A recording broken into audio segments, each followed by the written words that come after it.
Dan saudara, saat ini Presiden Prabowo Subianto tengah memimpin rapat paripurna di Istana Merdeka Jakarta. Saudara, kita lihat situasi terkini di sana. Ini adalah situasi terkini di saat pelaksanaan rapat paripurna yang langsung dipimpin oleh Presiden Prabowo Subianto.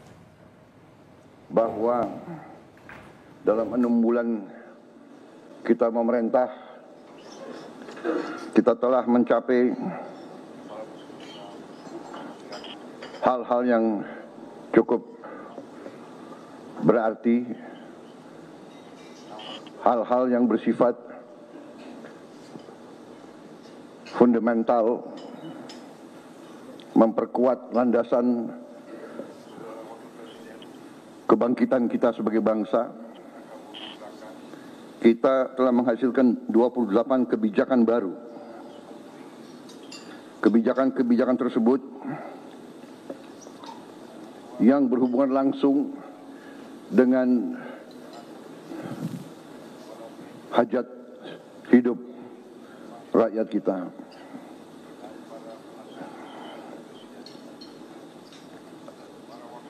Hal-hal ini kita lakukan dalam waktu yang cukup singkat, yang tidak diperkirakan bahwa kita mampu mencapai itu dalam waktu yang singkat. Walaupun 28 kebijakan baru, namun untuk mencapai kebijakan-kebijakan tersebut saya hitung mungkin lebih dari 100, bahkan mendekati 200. Jadi satu kebijakan mungkin membutuhkan beberapa produk. Apakah itu Kepres, apakah itu PP, apakah itu Perpres, apakah itu Inpres, apakah itu sekedar hanya surat edaran. Tetapi inilah bagaimana kita menjalankan roda pemerintahan. Saudara-saudara sekalian, saya ingin kita secara objektif menilai diri kita. Kalau kita tidak objektif, kita bisa masuk jebakan bahwa kita menganggap diri kita sudah mampu, padahal kita tidak mampu. Kita sudah melihat bahwa arah kebijakan kita benar, padahal tidak benar. Saya ingatkan agar kita sadar bahwa pemerintahan sebuah republik, apalagi republik sebesar kita,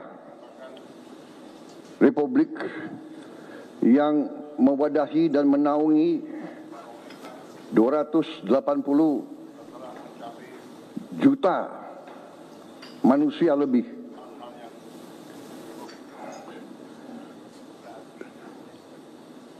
tidak bisa sembarangan. Bisa diibaratkan sebuah pendulum, di atas bergerak sedikit, tapi pendulum yang di bawah bergeraknya sangat lebar. Keputusan yang keliru di atas akibatnya tidak mudah bagi mereka yang paling di bawah. Kita harus ingat juga azimut sebuah kompas. Kita deviasi sedikit di awal, setelah kita berjalan beberapa ribu meter bahkan kilometer, itu deviasinya sangat besar. Di awal deviasi kita 1 derajat, di ujungnya sudah menyimpang jauh sekali. Saudara-saudara, dalam memerintah, saya ingatkan kepada kita sekalian bahwa sumber kekuasaan kita sumber wewenang kita adalah Undang-Undang Dasar Negara Republik Indonesia tahun 1945. Kita sering mengucap itu, kita sering menyatakan bahwa Pancasila adalah dasar negara dan kita selalu mengacu pada itu. Tapi marilah kita jujur kepada diri kita sendiri. Apakah kita benar-benar sudah menggunakan Pancasila dan Undang-Undang Dasar 1945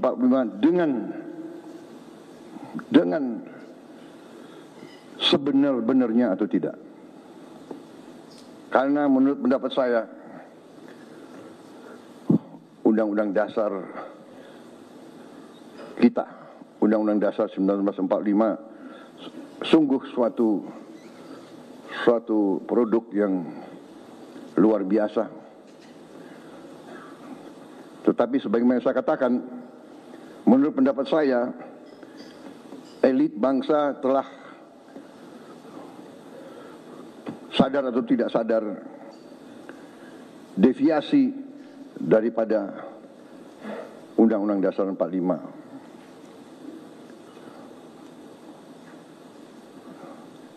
Telah deviasi dalam beberapa hal yang mendasar.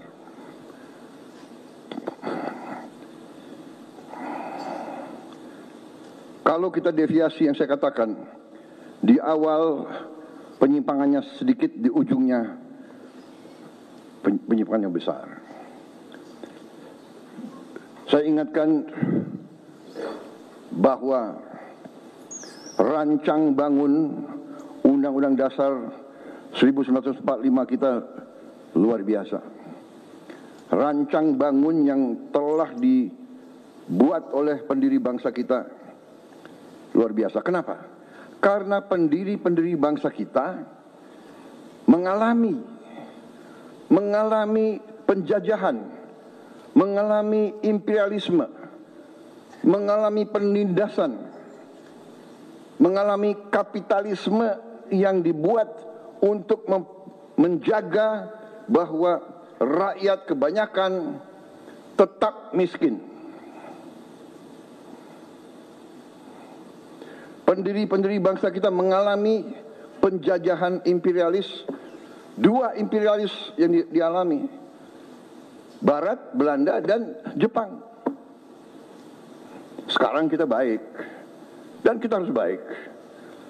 Kita tidak mau dendam, kita tidak dendam sama bangsa Belanda, tidak dendam.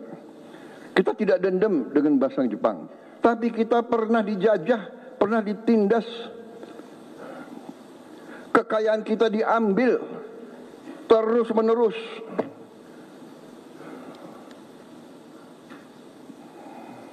Rakyat yang banyak dipertahankan agar tidak menikmati pendidikan, agar tidak boleh ikut dalam perdagangan. Rakyat kebanyakan suruh jadi buruh dengan upah murah, suruh jadi petani dengan penghasilan murah, rendah, suruh jadi nelayan. Ini harus kita ingat, saudara-saudara. Dan alhamdulillah kabinet kita memerintah, dan kita harus berjiwa besar, kita harus objektif. Kita bisa lancar begini, kita bisa bagus begini karena transisi pemerintahan berjalan dengan lancar, dengan baik. Saya dibilang apa itu? Presiden boneka, saya dikendalikan oleh Pak Jokowi. Iya kan? Seolah Pak Jokowi tiap malam telepon saya. Saya katakan itu tidak benar. Bahwa kita konsultasi, ya itu seorang pemimpin yang bijak, ya kan, konsultasi, minta pendapat, minta saran. Beliau 10 tahun berkuasa. Saya menghadap beliau nggak ada masalah. Saya menghadap Pak SBY tidak ada masalah. Saya menghadap Ibu Mega tidak ada masalah. Kalau bisa menghadap Gus Dur nggak bisa.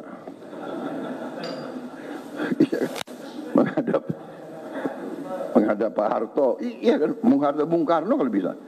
Loh, minta pandangan, minta saran. Pak Jokowi berhasil 10 tahun, orang suka tidak suka. Masalah ijazah dipersoalkan. Nanti saya ditanya-tanya. Iya kan? Ini ada wartawan banyak ya. Bukan, saudara-saudara, ya. Kita ini di mana-mana saya katakan, dunia ini sedang penuh ketidakpastian. Ya. Dunia penuh dengan ketidakpastian. Kita rasakan sekarang. Kita rasakan, kita jujur, kita rasakan. Sekian puluh tahun kita menjadi the good boy. Iya kan? Ada negara yang besar, negara yang kuat. Bilang ke kiri, ya monggo. Bilang ke kanan, monggo. Kita ikut. World Bank kita ikut, IMF kita ikut.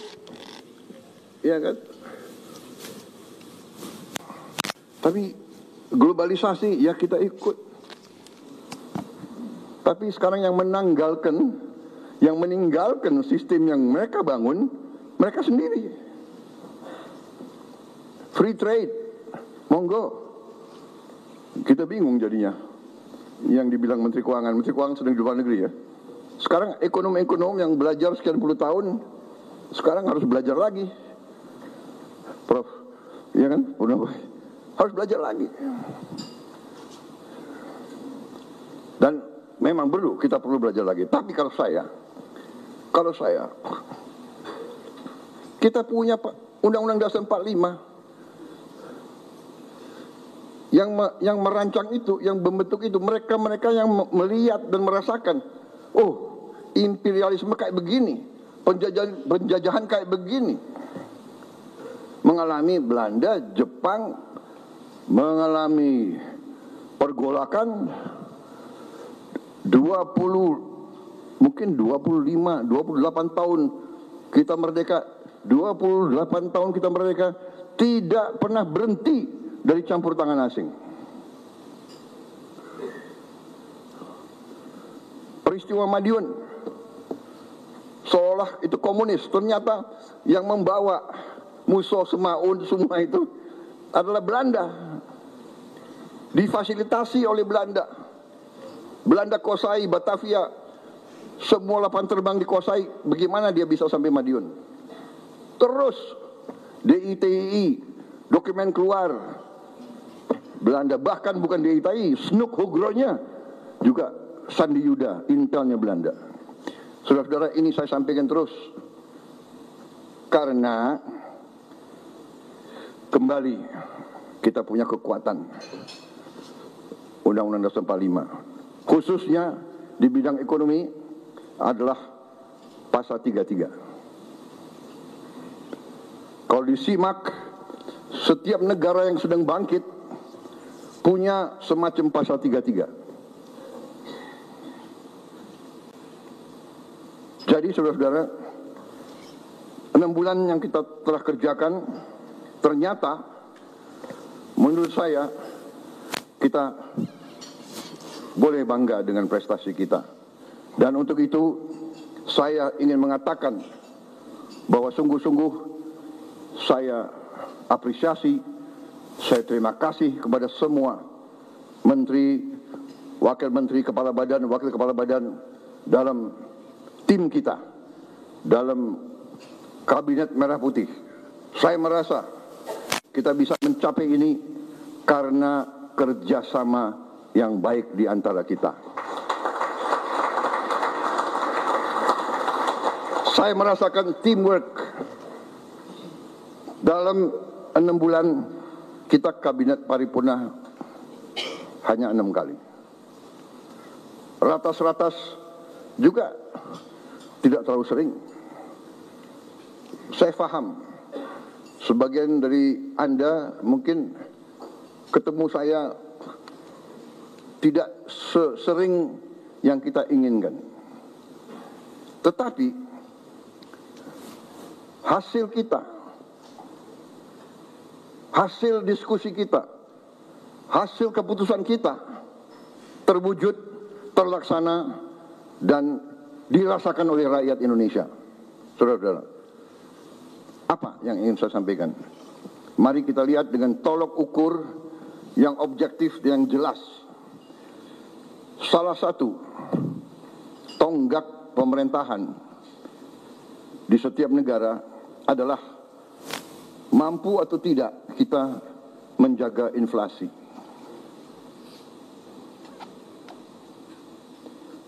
Inflasi kita salah satu terendah di dunia, mungkin di antara 5 negara yang terendah di dunia. Mungkin inflasi yang lebih rendah dari kita, mungkin Tiongkok ya, Mendagri. Ini prestasi. Dan saya harus katakan, jujur ini, bukan karena Mas Gibran ada di sebelah saya, bukan. Ini objektif, ini salah satu hasil daripada kepemimpinan dan manajemen Pak Jokowi. Mungkin pengalaman beliau sebagai wali kota membuat beliau ngerti bagaimana memanage inflasi yang mungkin nggak ada di buku, nggak diajarkan di Harvard atau di MIT. Ada lulusan Harvard nggak di sini? Saya sangat kagum sama Harvard. Saya pengen masuk dulu, nggak bisa masuk. Bisa masuknya ke toko bukunya aja. Yang penting Harvard. Wih, ini kebablasan nih, kok wartawan terus di sini ya? Tapi kita demokratis ya. Coba angkat tangan yang mengizinkan wartawan tambah 5 menit di sini. Angkat tangan. Wah, oke. Demokrasi, Anda boleh di sini 5 menit lagi. Nggak apa-apa, karena ini sesuatu yang baik ya. Bahwa saya sebagai, bisa dikatakan saya adalah di sini apa ya, sebagai manajer tim ya. Loh, kalau tim saya berhasil ya saya harus muji dong. Benar nggak? Nggak apa-apa. Saya merasa teamwork kita bagus. Saya merasa garis yang kita tentukan terwujud di lapangan. Inflasi terwujud. Banyak negara mau belajar bagaimana mengendalikan inflasi dari kita. Mendagri nggak usah diceritain deh. Iya dong. Apa itu? Rahasia dapur jangan dibuka semua. Kecuali kawan. Kalau kawan mau belajar boleh. Saudara-saudara, yang kedua, tolok ukur yang bisa dirasakan, yang saya rasakan juga. Saya rasakan karena saya sudah lama jadi orang Indonesia. Dan saya waktu anak kecil, orang tua saya Menteri Perdagangan. Jadi saya lihat bagaimana setiap lebaran, setiap akhir tahun, orang tua saya tegang.